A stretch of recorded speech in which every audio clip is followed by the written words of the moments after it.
लिखा होगा, अगले 6 आपने खुद लिखने हैं, जो गलत होंगे वो यहाँ, जो ठीक होंगे उसको ठीक करके आपने क्या लिखा। अब जैसे अगले में फील्ड है, एस लगना था, फील्ड्स आना था। जैसे भी आप उसको पढ़ोगे आपको पढ़ते पढ़ते पता चलेगा कि यहाँ ये गलती है।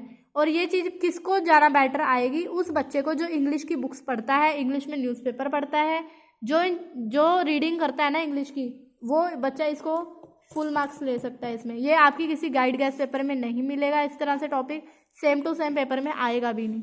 तो वो चीज़ आपको कहीं से भी, आप ये नहीं हो सकता कि मैं यहाँ से रट्टा लगा लूँ कि सेम होगा, कि जितने मेरी गाइड में थे 15 थे, मैंने 15 लर्न कर लिए, मेरा हो जाएगा पेपर में। वहाँ पे हमेशा नया ही आएगा।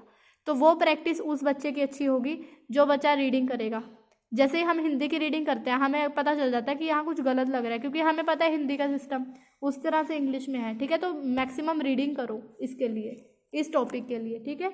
ये पूरा टॉपिक है, इसकी प्रैक्टिस की हुई है, अपनी नोटबुक्स में लिखोगे आप और इसकी प्रैक्टिस करोगे, फिर आप अपने जो है क्वेश्चन पेपर से प्रैक्टिस करोगे, ठीक है।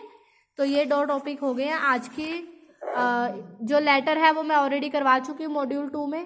पैराग्राफ से आप किसी भी गाइड से ऐसे पढ़ सकते हो। पैराग्राफ्स की जो टाइप है वो इस तरह से मैं आपको बता रही थी कि 25 पॉइंट्स लिखने हैं। पहले 5 पॉइंट्स में आप उसकी इंट्रोडक्शन दे दोगे, अगले 5 पॉइंट्स में आप उसके बारे में कुछ टॉपिक के बारे में कुछ एक पॉइंट बनाओगे और फिर उसके एग्जाम्पल उसको एक्सप्लेन करोगे अगली 10 लाइनों में। फिर अगला टॉपिक का, उसी टॉपिक का कोई और पॉइंट लेके फिर उसको एक्सप्लेन कर दोगे, एग्जाम्पल दे दोगे। इस तरह से आप पूरा 25 पॉइंट्स बनाओगे। ये पूरा उसका मेथड दिया हुआ है मैंने, इसको आप ले लोगे, फोटोकॉपी करा लोगे, ठीक है। और इसी के अकॉर्डिंग आपको एक पैराग्राफ बनाना है।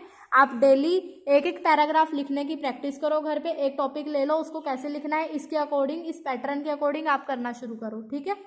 उसके बाद है ये जो टॉपिक्स हैं ये मैं आपको कल करवाऊंगी क्लास में, ठीक है। Okay, class done.